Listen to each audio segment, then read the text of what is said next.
어느 사람이 십자가를 지고 예수님을 따라가기가 너무 힘들었습니다. 그래가지고 정말 내 팔자는 왜 이런가, 왜 이렇게 내 십자가는 무거운가. 그래서 예수님에게 이제 한탄을 했죠.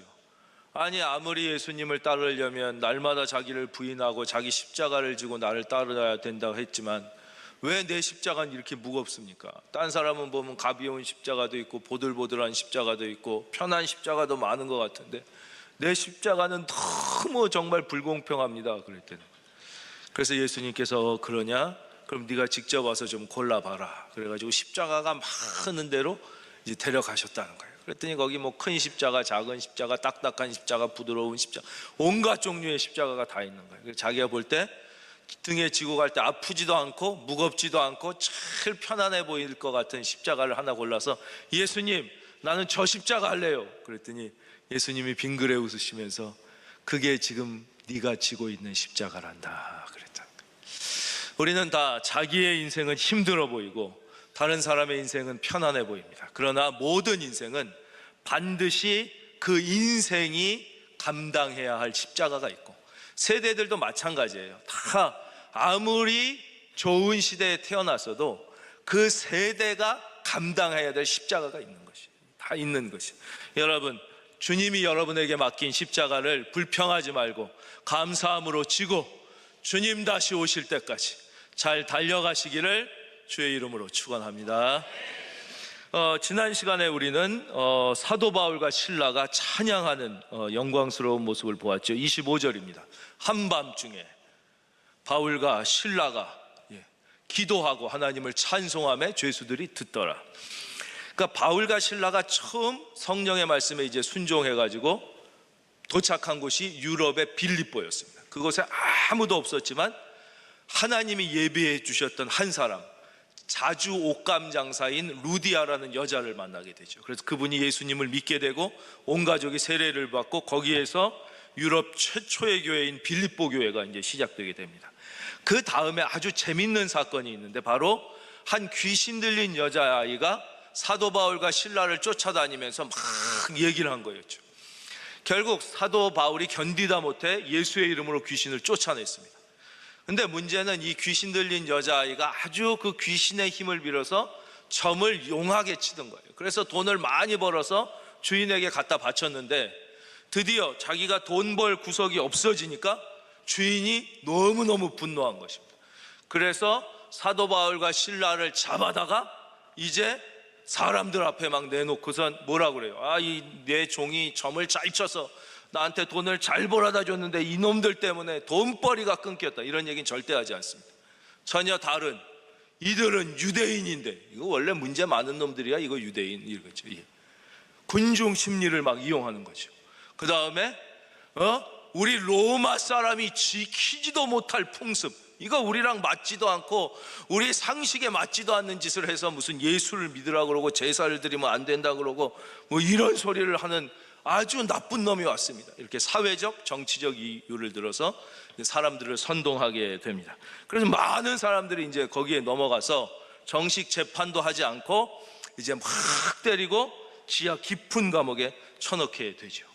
바로 그때 이 지하 깊은 감옥에 들어갔던 사도 바울과 실라가 정신을 차리자마자 한 것은 바로 원망도 아니고 불평도 아니고 신세 한탄도 아니고 저주도 아니고 그렇다고 슬퍼한 것도 아니라 바로 찬양하고 기도했다는 것입니다. 여러분, 찬양하고 기도하면 하나님이 역사하기 시작하는 거예요.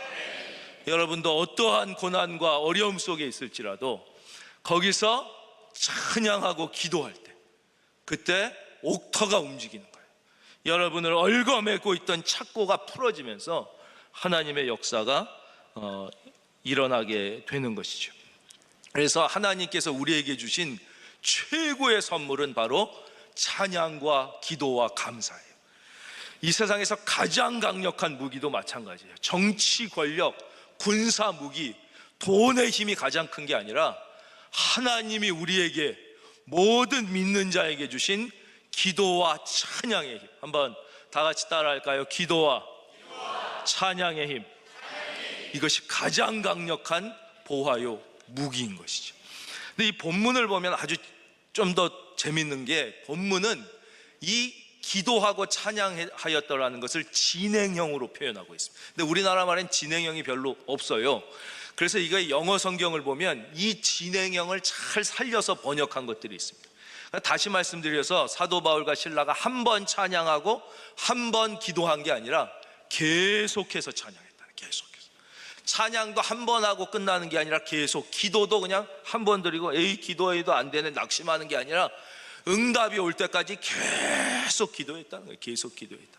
기도와 감사와 찬양은 한 번 하고 끝나는 게 아니라, 몇 번 하고 끝나는 게 아니라 계속하는 거예요. 계속하는 거예요. 여러분, 길 갈 때도 기도하고, 설거지할 때도 찬양하고, 운전하면서도 기도하고, 모든 일을 할 때 기도와 찬양이 있기를 바랍니다. 이건 어디서나 할 수 있잖아요. 어디서나 다 할 수 있는 거죠. 그래서 우리가 인생에 육체적 질병이 올 수도 있어요. 아니면 경제적 어려움이 올 수도 있어요. 감당할 수 없는 문제들이 태산같이 올 때도 걱정해서 해결될 거면 걱정하십시오. 그래서 걱정해서 해결되는 문제는 없어요. 염려해서 해결될 문제면 염려해요. 그러나 염려해서 해결되는 문제도 없어요. 욕하고 비판하고 원망해서 해결되는 문제가 있으면 욕하고 비판하고 원망하십시오. 그래서 해결되는 문제는 하나도 없어요. 여러분, 이 세상에서 남욕 제일 많이 하는 데가 어딘 줄 아십니까? 전 정확히 알고 있습니다. 감옥입니다. 감옥에 가보십시오. 다 배운 사람 욕하고, 가진 사람 욕하고, 권력자 욕하고, 부자 욕하고, 남자는 여자 욕하고, 좋은 대학 나온, 다 욕이에요. 감옥은 죄다 욕이에요. 제일 남욕 많이 하는 데가 감옥이라는 걸 우리는 기억해야 돼요.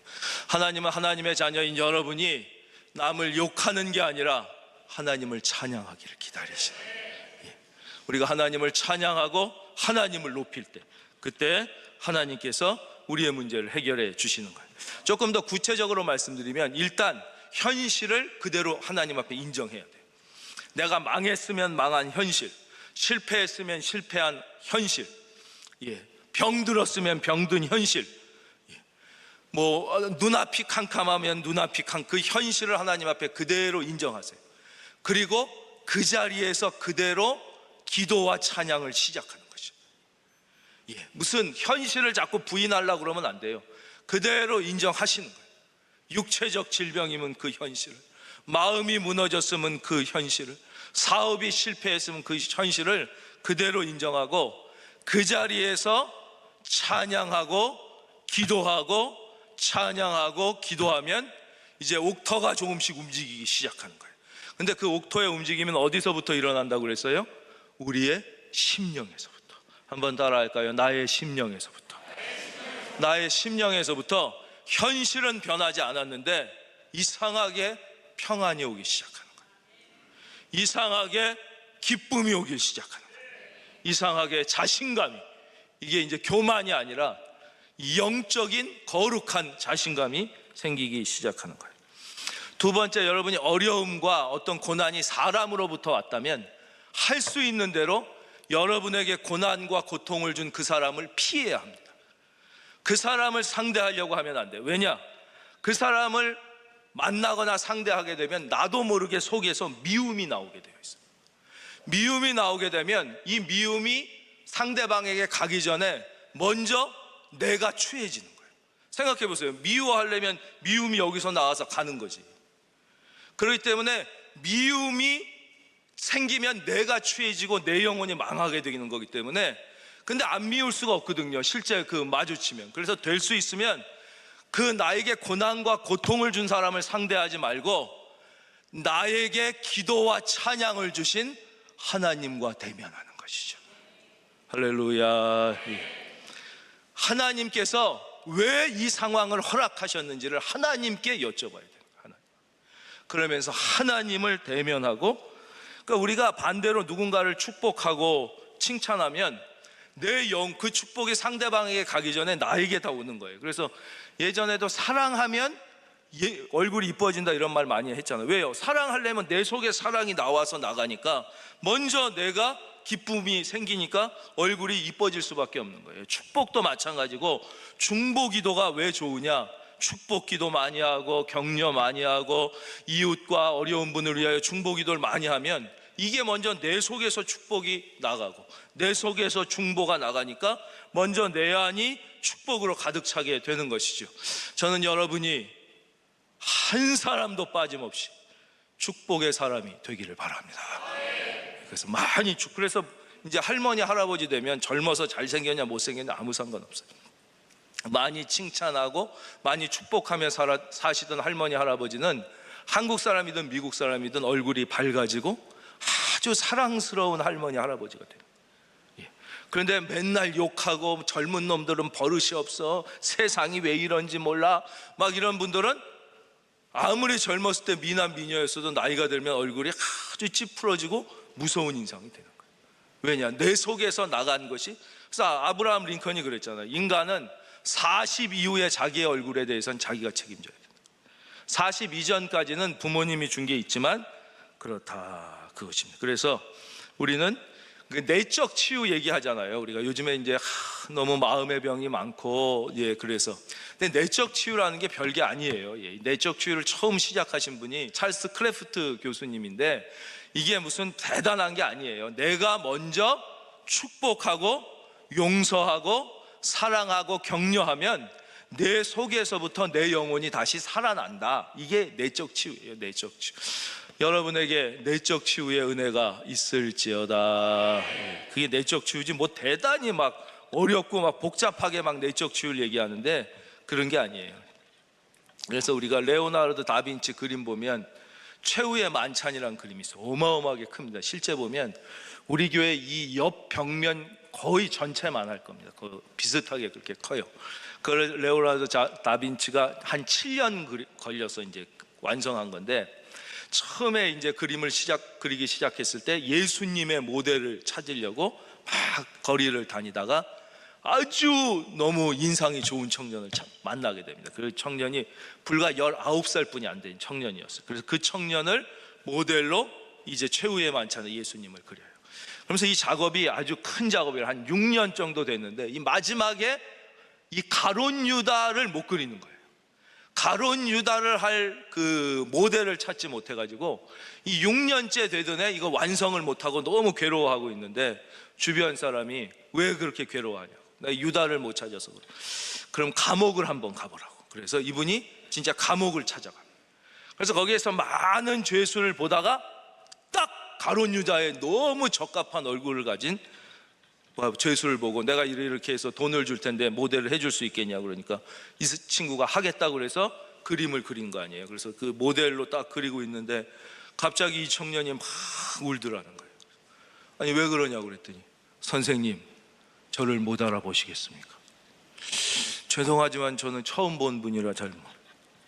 바로 제가 6년 전 선생님 앞에서 예수님의 모델을 했던 그 청년입니다. 뭐 너무너무 유명한 얘기니까 다 아시잖아요.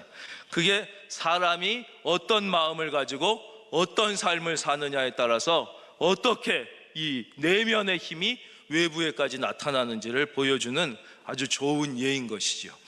자, 이제 그 다음입니다. 그러면 이제 우리가 고난에 대처하는 현명한 방법에 대해서 이제 배웠어요.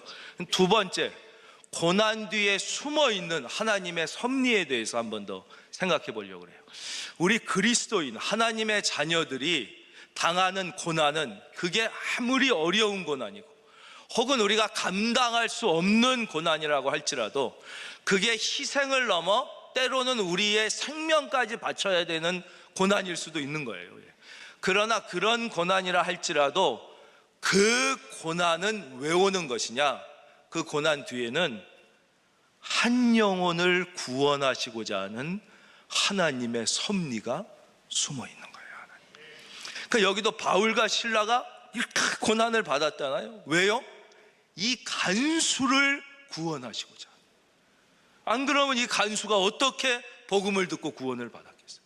그러니까 인간은 도저히 예측, 상상할 수 없지만 하나님의 이 어마어마한 섭리 속에는 그 한 영혼을 구원하시고자. 그러니까 만약에 우리가 고난을, 여러분이 당하는 그 많은 고난이 정말 아무 의미 없는 고난, 아무 가치 없는 고난이라면 정말 그것처럼 슬프고 안타까운 것이 어디 있겠습니까? 그러나 그렇지 않다는 거예요. 여러분, 이 사실을 반드시 믿으셔야 되는 것이, 내가 당하는 모든 고난의 뒤에는 하나님의 섭리가 있으시다. 하나님의 섭리, 그 섭리가 뭐예요?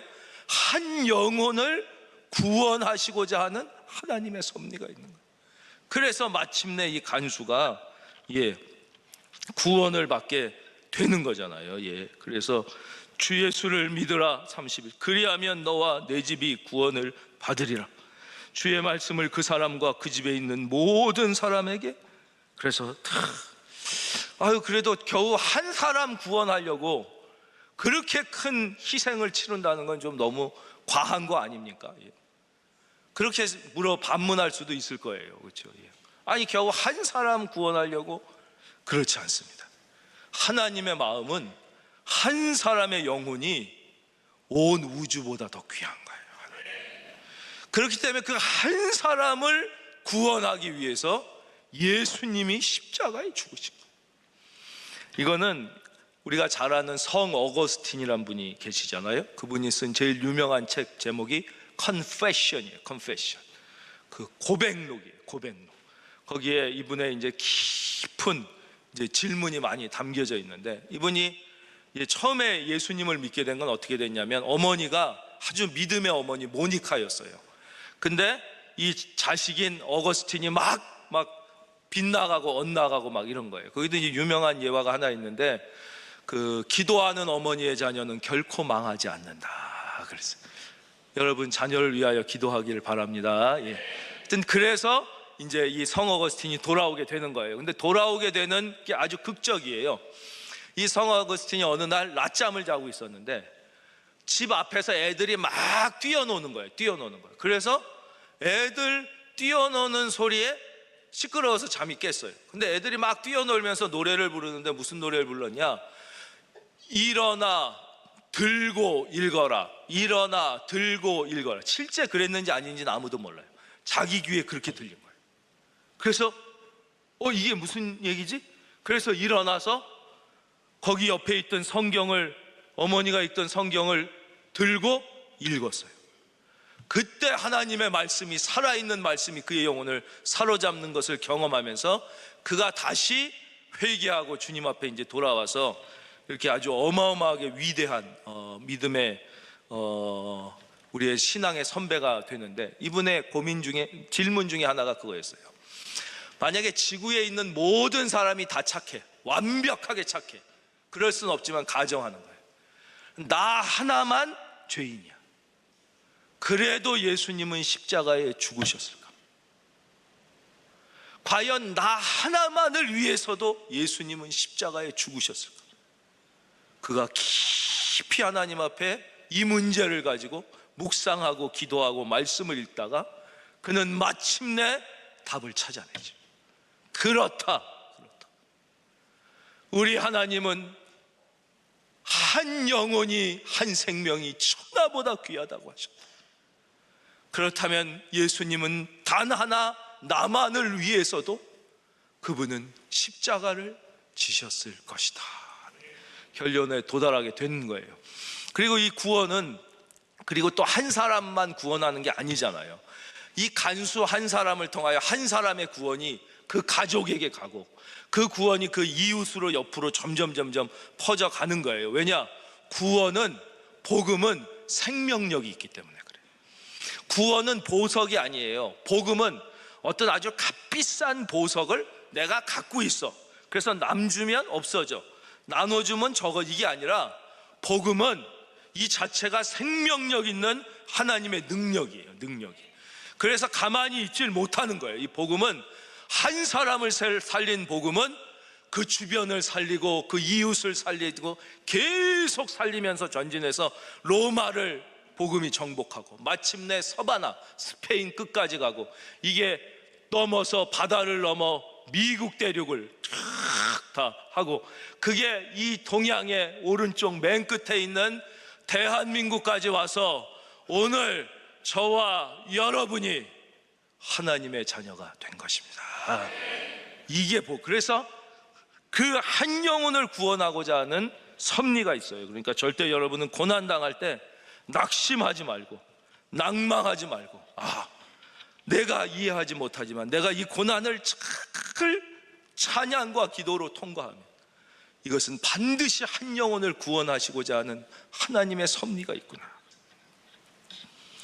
그 다음 복음의 능력은 관계를 바꿉니다. 이 사도 바울과 간수는 죄수를 지키는, 그 교도관은 무서워야 될 거 아니에요. 죄수를 다루는, 아주 중죄인을 다루는 교도관일수록 더 무서워야겠죠, 간수가. 근데 간수와 죄수와의 관계가 형제의 관계로 바뀌는 것입니다.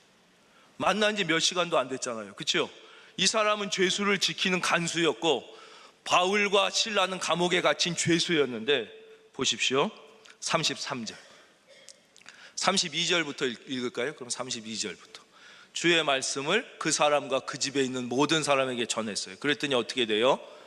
그 밤 그 시가 간수가 그들을 데려다가 그 맞은 자리를 씻어주고 자기와 그 온 가족이 다 세례를 받은. 여러분, 여기에서는 우리가 좀 영화적 상상력을 발휘할 필요가 있어요. 여러분, 영화를 보신다고 생각하고 이 장면을 한번 생각해 보시란 말이에요. 그 간수가 그 죄수였던 사도 바울의 상처를 물로 닦아주면서 얼마나 아프셨습니까? 얼마나 아프셨, 눈에 눈물이 흐르지 않았겠습니까? 눈물이 흐르면서 닦아주는 그 장면. 이제는 사도 바울이 죄수였던 그가 주의 종으로, 그렇죠? 그분을 주의 종으로 모시고 그와 온 가족이 성부와 성자와 성령의 이름으로 세례를 받는 그 장면. 그때 저는 사도 바울의 눈에 분명히 눈물이 흘렀다고 생각해요. 눈물을 펑펑펑펑 흘리면서 이런 감동력, 여러분, 어떤 이념이, 어떤 사상이, 어떤 철학이, 어떤 종교가 이런 위대한 일을 믿으시면 아멘. 복음만이 이런 위대한 일을 하는 거예요. 그래서 이 원수도 친구가 되는 거예요. 모두가 영적인 형제자매가 되는 거예요. 사실 복음이 아니면 저랑 여러분이 무슨 관계가 있겠습니까? 아니, 우리가 무슨 관계가 있어서 여기에 다 모여서 이렇게 함께 예배를 드리고 우리가 인사를 하고 서로 사랑하고 서로 축복하려고 하고 서로 어려운 일 있으면 격려하려고 그러고 몇 주 안 보면 보고 싶어서 그리워지고, 우리에게 왜 이런 일이 생기냐 하는 거예요. 이게 다 복음 때문에 그런 거예요. 복음 때문에. 할렐루야. 그래서 복음은 우리의 마음에 이게 변화를 일으키고 구원을 줄 뿐만 아니라 관계를, 그래서 여기에 남과 북이 통일되는 원리가 여기에 있는 거예요. 그래서 외교적으로 군사적으로 한다고 통일이 되는 게 아니에요. 하나님께서 이러한 역사를 보여주셔. 보니까 소련이 무너질 때 보십시오. 미국이 무기로 무슨 스파이로 무너진 게 아니에요. 그들이 속에서부터 여는 거예요. 열게 되는 거죠. 교회 안에는 모든 사람이 다 있습니다. 부자도 계시고 가난한 분도 계십니다. 많이 배운 분도 있고 못 배운 분도 있습니다. 인류대 나온 분도 있고 그냥 탐류대 나온 사람도 있고 어린아이도 있고 부자도 있고. 근데 어떻게 우리가 다 교회 안에서 한 성도가 될 수 있느냐? 그게 바로 복음의 능력인 거예요. 복음의 능력. 할렐루야. 복음의 능력. 그래서 교회는 함께 우리가 예배 드릴 수 있는 것이죠. 이 복음의 능력. 그래서 여러분이 가정에서도 그렇고 이 관계가 무너졌다, 그럼 그게 하나 되는 것은요, 복음으로 하나 될 수 있는 거예요. 하나님의 말씀이 지배할 때, 각 영혼을 지배할 때 이제 하나가 됩니다.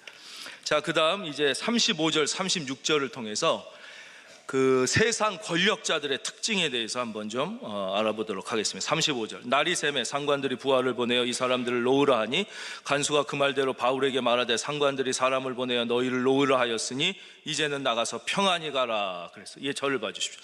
아니, 왜 하루아침에 놔줍니까? 지난밤에 있었던 일을 안 것이죠. 지난밤에 엄청난 일이 있었다는 소식을 들으니까 이 권력자들이 깜짝 놀란 거예요. 그러니까 이 세상 권력자들은 사실 아무것도 아닙니다. 폼만 많이 재고 겉으로만 막 엄청난 것 같지요. 세상 권력자들은요, 그 권력만 없어지면 가장 초라해집니다. 그리고 자기보다 더 큰 권력 앞에선 제일 비참해지고 비굴해지는 거예요. 왜냐? 그는 그 자기 속의 내면의 능력이 아니라 오직 외부에 있는 권력의 힘만 의지했기 때문에 그게 없어지면 아무것도 아닌 거예요. 지위도 마찬가지예요. 진짜 내면의 힘이 아니라 지위만을 의지한 사람은 그 지위에서 내려오는 순간 정말 제일 비참한 인생이 되는 거예요.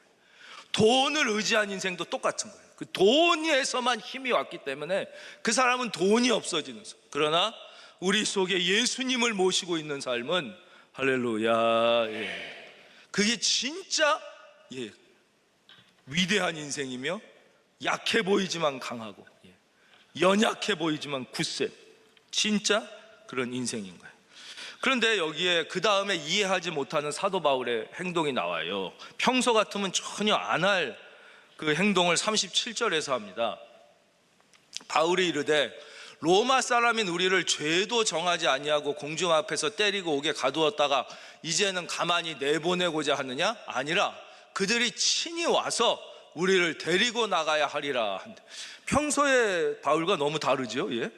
평소 같으면 뭐 빨리 나가서 복음 전할 텐데, 죄송합니다, 왜 이랬을까요? 진짜 그랬더니 이 사람들이 깜짝 놀라요. 그래서 38절, 부하들이 이 말을 상관들에게 보고하니 그들이 로마 사람이라 하는 말을 듣고 두려워하여 와서 권하여 데리고 나가 그 성에서 떠나기를 청하니, 그렇게 됩니다.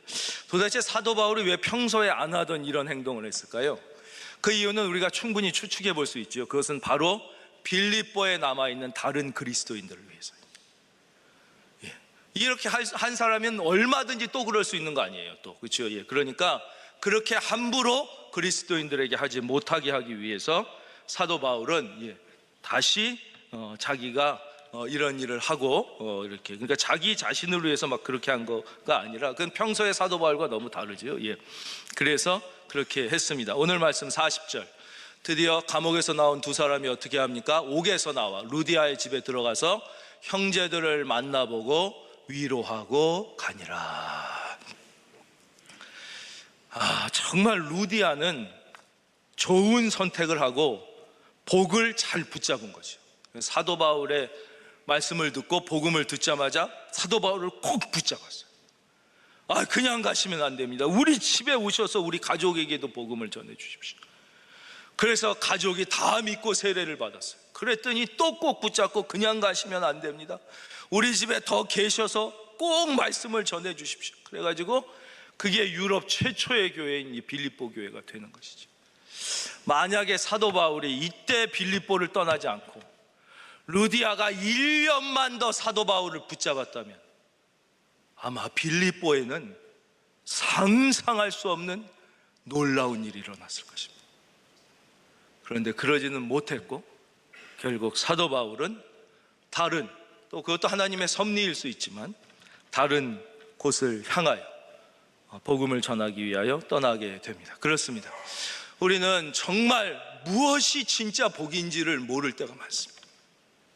진짜 하나님이 이미 나에게 주신 것 중에 최고 진정한 복이 있어요. 진짜 복 중에 복이 있는데 그건 복인지 모르고 막 버리고 천대시하고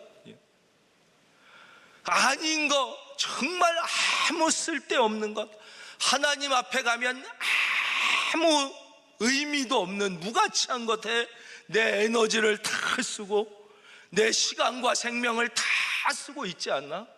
우리가 우리 스스로를 반드시 돌아봐야 돼. 진짜 하나님이 주신 진짜 그 복을 내가 진짜 붙잡고 그 복을 감사하며 그것을 소중히 여기고 있는가?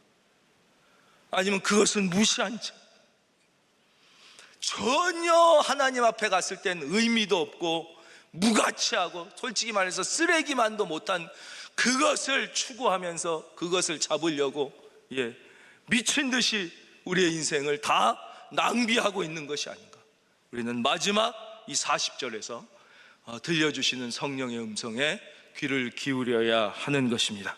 사랑하는 큰은혜 교회 모든 성도님들이 한 분도 예외 없이 하나님이 이미 여러분에게 주신 그 소중한 복을 귀하게 여기고 그것을 꼭 붙잡아서 다 하나님 앞에 의미 있고 가치 있는 영육간의 복 받는 인생이 다 되시기를 주의 이름으로 축원합니다.